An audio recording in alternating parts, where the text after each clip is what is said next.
this position right here. And vector 2 is the neighbor.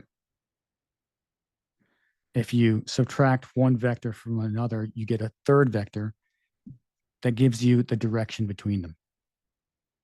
And that's useful for a couple different things that we'll go over. So the next thing we do here is we create a float called dist. And we're using a function called length because this vector that we had is not really useful for us. It's a vector. We need a float that gives us the distance between our points. So if I draw this again, this right here, right now, this exists as a vector direction. What we need is the float value that gives us the distance between these 2 points.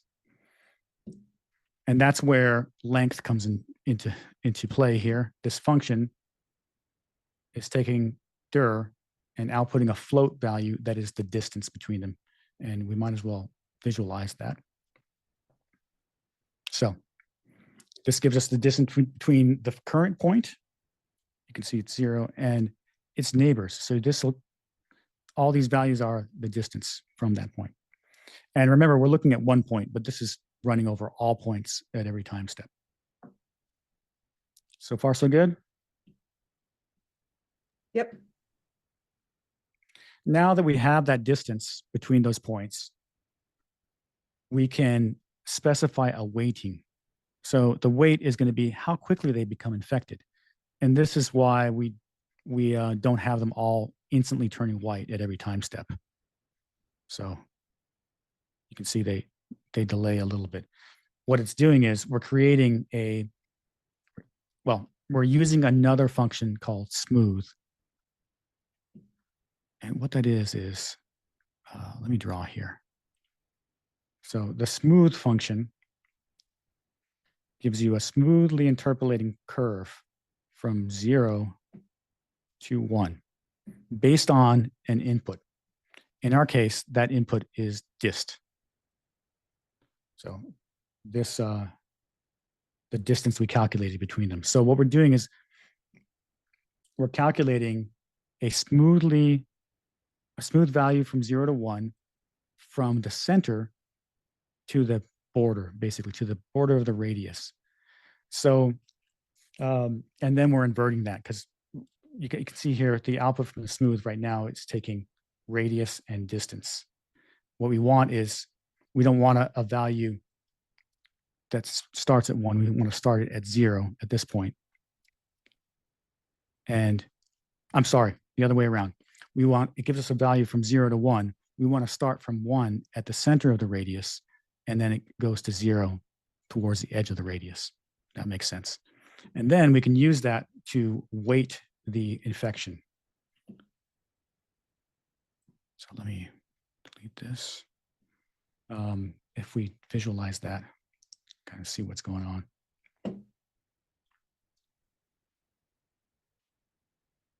So what that's doing in the next line here, it's saying accumulate all those values of infection, right? We're taking this accum variable here and saying add the infection value that we're finding in this line right here, but also multiply it by the weight. In other words, it'll be stronger towards the center of the radius and weaker at the outer edges. And along with that, add that noise, the noise attribute that we created upstream from the solver. What that also does is it makes that noise weighting more apparent because it's adding to that. The weight value is multiplying, so it's going to be less in some areas, as you can see how it increments upward.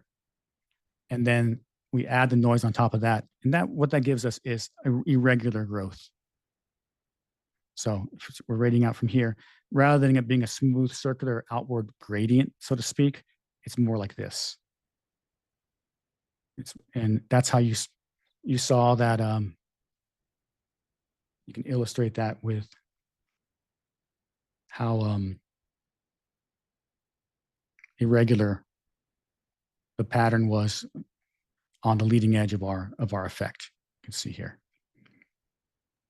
So without the noise, would it be very regular weighting where like the closest points are the ones that get to be infected next? But with the noise, it gives an unfair advantage to points that are further away? Yes, exactly right.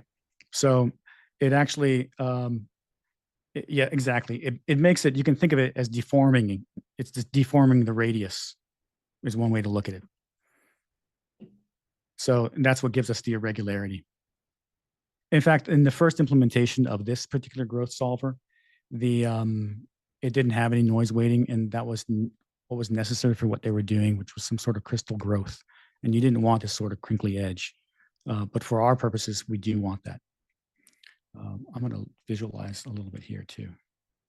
So, yeah. So again, that's our search radius. And you can see the search radius, this sphere is set to the search radius, and it's fairly large.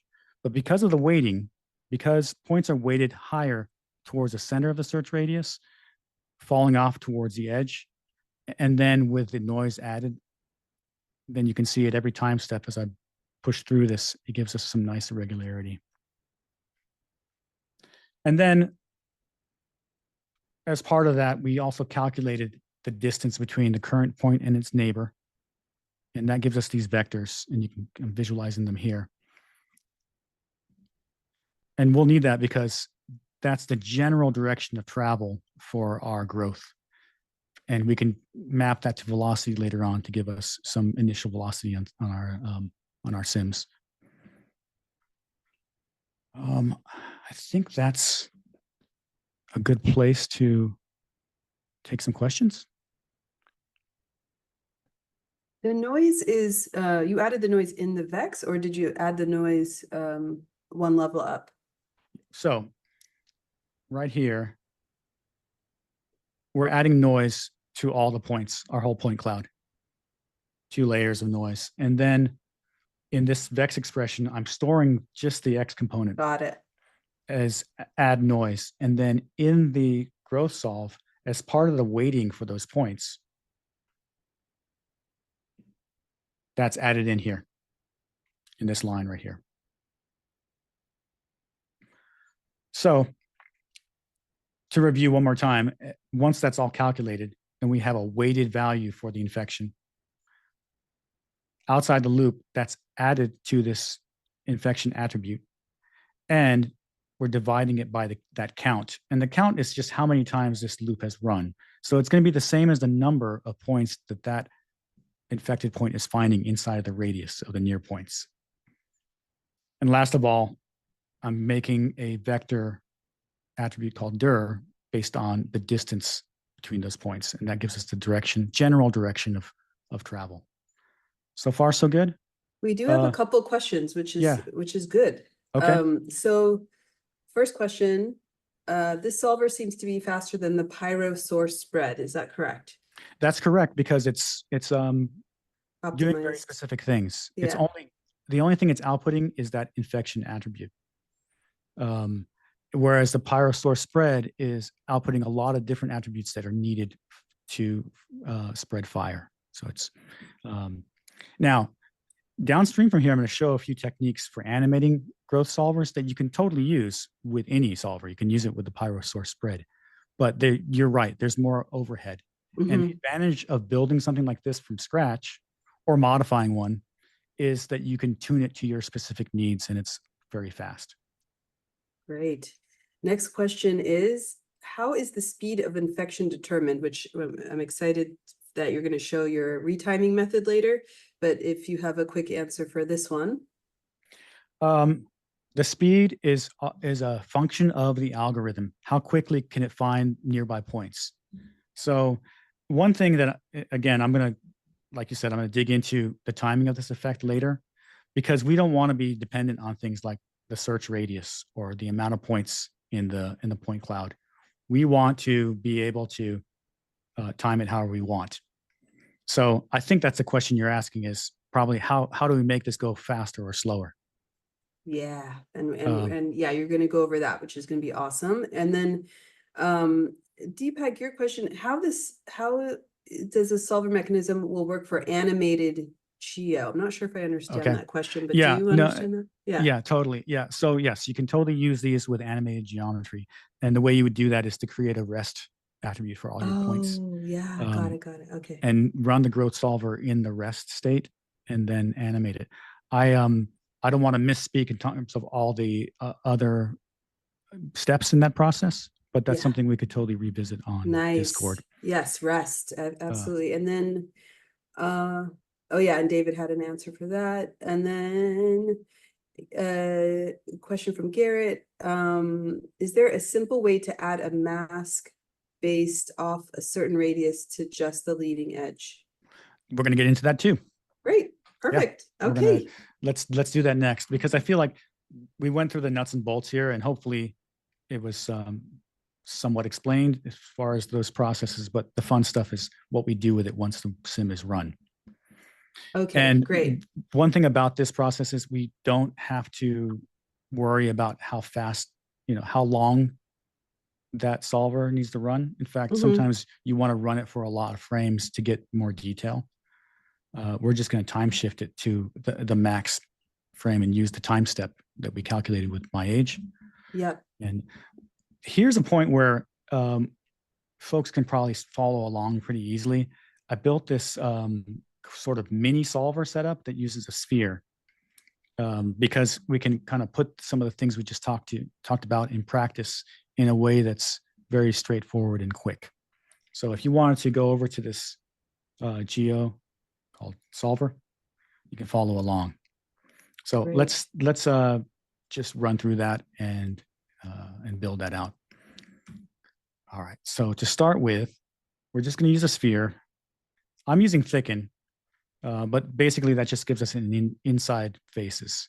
And thicken's nice because it's a labs tool that works really well with complex geometry. In fact, we're going to use it in the final day of the course for the shape simulation we're doing. Next, VDB from polygons. A very important thing to keep in mind is if you want to retain those interior faces, leave preserve holes on. And then that gives us, we can do points from volume and sourcing a signed distance field. And signed distance field is the same thing as a VDB surface. So setting some p-scale, and then just to illustrate what's going on, clipping. Actually, so yeah, using a clip SOP to show you, we just have a shell of points. That's all we want to work with. We don't want to use just a solid geometry. And then it's piping into the things we already talked about, setting infection values, initializing, doing some noise. Bear in mind that if you want to experiment with other geometry, really the only two things you need to worry about are the noise frequency, so the element size of your noise, and on the solver here, this search radius, which you can see is less for this geometry because it's smaller. Does that all make sense? Everything is identical to what we just looked at. Yep. One question, if possible, short one. Yeah, sure. I think that the noise you're setting up with CD is moving and animated. Is that the case in the main solver we just talked about as well? No, in fact, I'm not sure why these. I think it's at one point I actually did have the solver bringing in noise at every time step. When I looked at it, it wasn't creating a lot of. It wasn't making that much of a difference, so I decided not to do that. So bear in mind that even though these animation things are on, they're not having any effect on the solver growth because it's only looking at that attribute once right here. Got it. Got it. Thank you. Yeah. Mm-hmm. So I'm just visualizing here, blasting away whatever is not infected. So the growth solve runs. And really, this is not necessary to run a growth solver on geometry as simple as a sphere. Again, sometimes something as simple as ramps. In fact, I have a few over here illustrating how you can just do this really simply by setting some simple expressions in Vex. You can take a start position. I got to move a few, sorry, moving a few things around here. There we go. Start position, just taking that as input. And then with a few simple expressions, you can, create a slider to do radial growth, or in this case over here, do, more linear. So in some cases, that's all you need. Really, when you get into very complex geometry, and that's when you won't want to use solvers for growth. So let's see. All right. What's next? Okay. So I'm not sure if I went over this yet, but I am taking the normalized attribute that we created, the distance between the current point and the neighbor, and mapping that to velocity. So if we visualize velocity, you can kind of see generally in the direction of travel. It's kind of chaotic, but it's, for our purposes, it works pretty well. All right, so let's go ahead and build out our control. What did I do? I apologize. Turn this off. No worries. All right, so let's build this out. So first of all, we want to time shift to the final frame of the solve. It could be anything. And in some cases, you want to run the solve for a long time because you could get a little more detail. But in our case, let's see. This is going to be,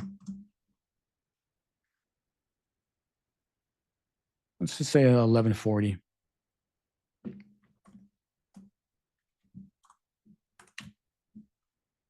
It's actually a little bit more than that. We'll use the final frame, 1150.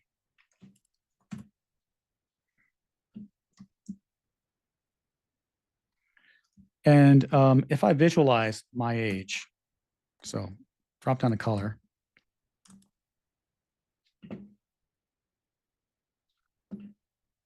And ramp from attribute, and we want to do my age.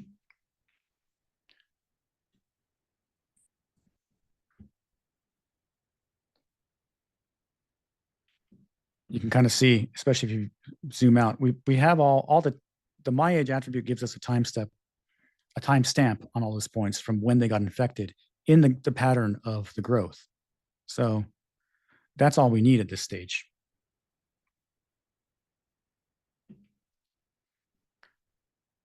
So I'm going to drop down a attribute wrangle.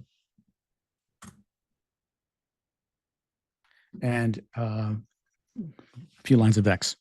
So first of all, that my age attribute, we want that to normalize that. And what that means is we want to map it to a value between 0 and 1. So we're going to make a float. Actually, if I Control E, is this more visible? This probably is. So we're going to create a float called norm age. And we're going to fit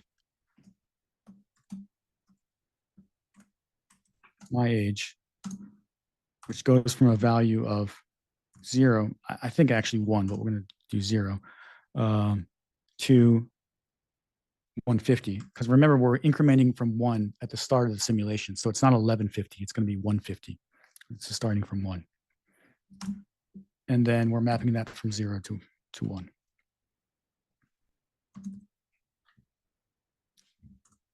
That will be the input to a ramp. And the attribute that we want to control is p-scale. So channel ramp.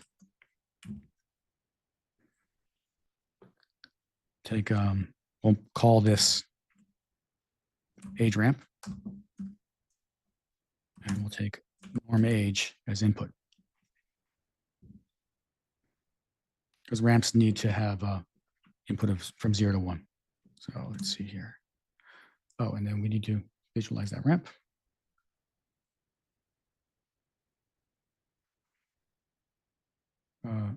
Seem to, uh-oh. This does happen. So No worries. Luckily, I do have another instance of Houdini running. I should just be able to start where we left off. In the meantime, any questions? We're good on the questions. This does happen, everyone. We have a live class, so no worries at all.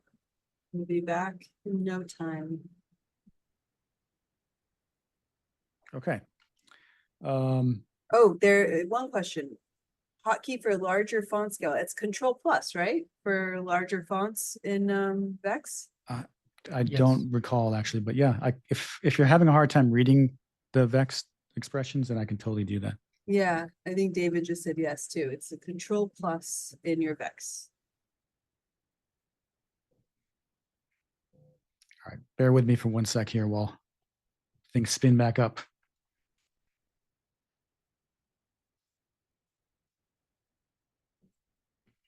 Okay, all right. All right, let's go back to where we left off.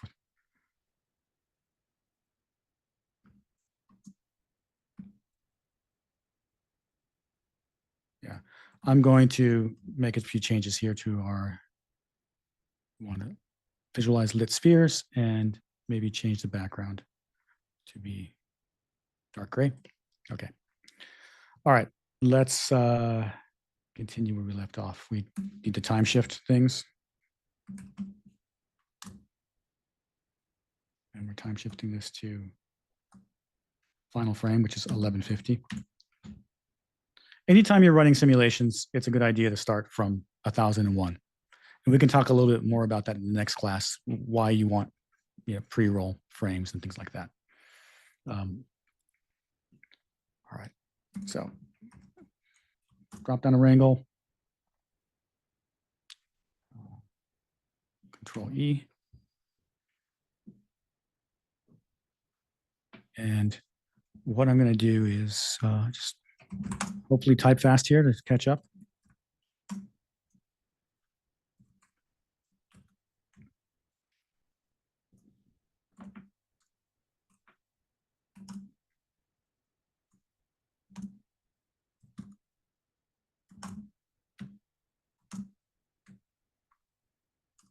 And then we're modifying P-scale.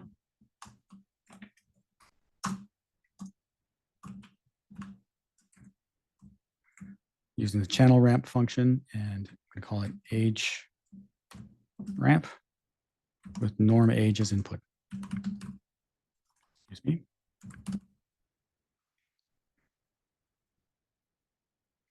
All right. And then this is where we crashed. So let's cross our fingers.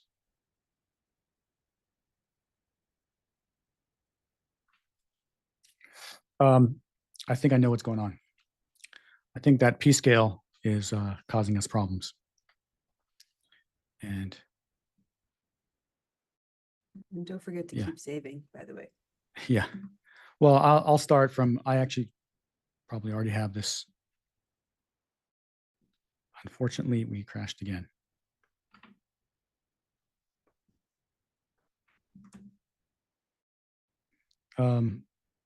This is a total screen lockup for me at the moment. No worries. Are you still able to hear me? I am. What does the screen look like for you? It looks like your desktop. Okay, okay. Don't worry, this happens. This might take a couple more minutes because I do have to relaunch UDD. In the meantime, any discussion points, anything? I don't think so, but you said you think that it's the P scale. What is it about the P scale that you think is causing it to crash? I think when I was activating that ramp, the P scale was probably too big. And when it draws lit spheres in the viewport, it causes a viewport crash. So it's the lit spheres that is causing totally the issue. Okay. Yeah. And I think what I was doing was, if I'm looking at my notes here, I'm actually multiplying that channel ramp by a fractional value to bring the P scale back into the realm of something we can work with. Okay. Okay. All right. I think we're back in business. So maybe just for everyone else, I know what the problem was. It actually is Control plus, but the plus needs to be on the numpad. For growing the view. Exactly. I tried Oh, the plus wow. on the regular keyboard and it didn't work, but it does work when you use the plus on the numpad. Cool. Got it. Thank you. I'm going to just copy and paste some Vex code that I already wrote, just so that we can get on with our lives. Let's see. We're going to add the time shift here. No problem, but just reminder for your lit spheres. Yes. In fact, that's off at the moment, so it shouldn't give us a problem.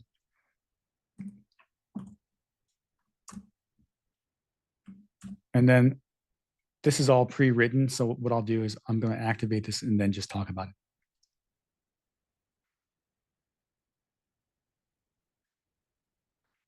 All right. So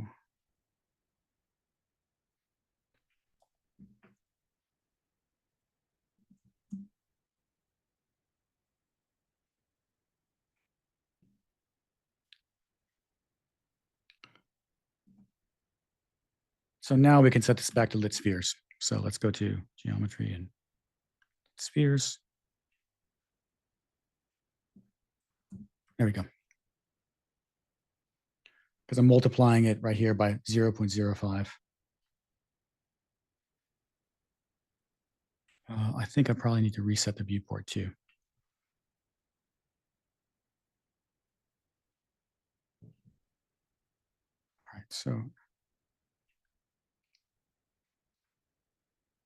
All right, so a couple things.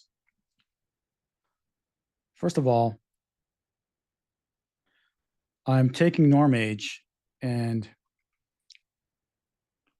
let's do this. Let's comment this out for the moment. All right, so here we have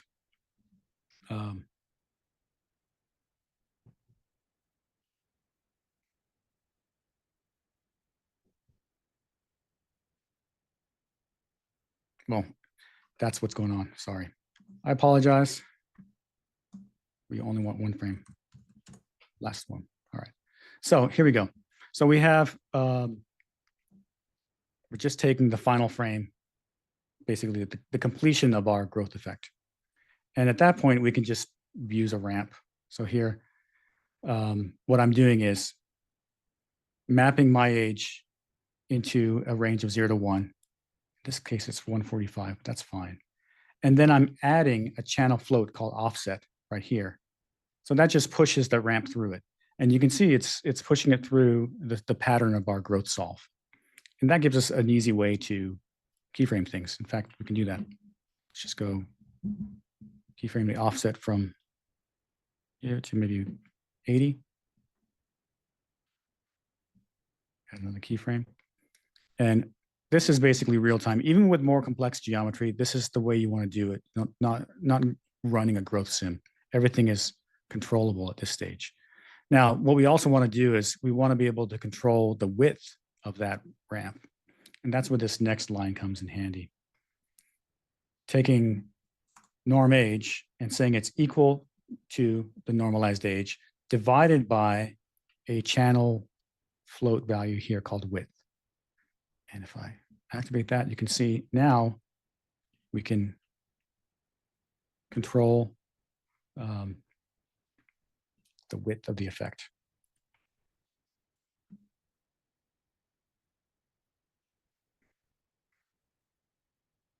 Bear with me for 1 minute here.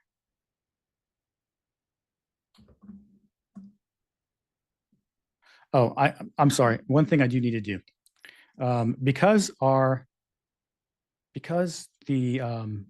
age value is high at the beginning, so it's incrementing here. If I visualize here, at the beginning here, the my age attributes is going to be very high, and it's lowest at the end of the growth. We actually need to invert this offset. So that's easy to do. You go edit parameter interface, and go find that attribute offset, and say we want to go from -1 to 0. So that should give us what we want. Yes. So now we're we're starting from -1, the very beginning, and then we can just run it through. Then the next line, norm age is divided by width. So that makes our ramp smaller. And then we also have to add that width value to it so that it always scales from the very center of the ramp. Otherwise, it'll move around. Does that all make sense? So there we have a very easily controllable sourcing. And what's fun about that is, let's go ahead and let's keyframe that again.